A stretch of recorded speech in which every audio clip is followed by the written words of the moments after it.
يوم نطوي السماء كطي السجل للكتب كما بدأنا أول خلق نعيده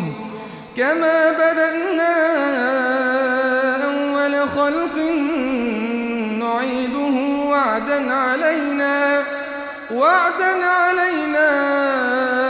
إنا كنا فاعلين ولقد كتبنا في الزبور من بعد الذكر أن الأرض يرثها عبادي الصالحون إن في هذا لبلاغا لقوم عابدين وما أرسلناك إلا رحمة للعالمين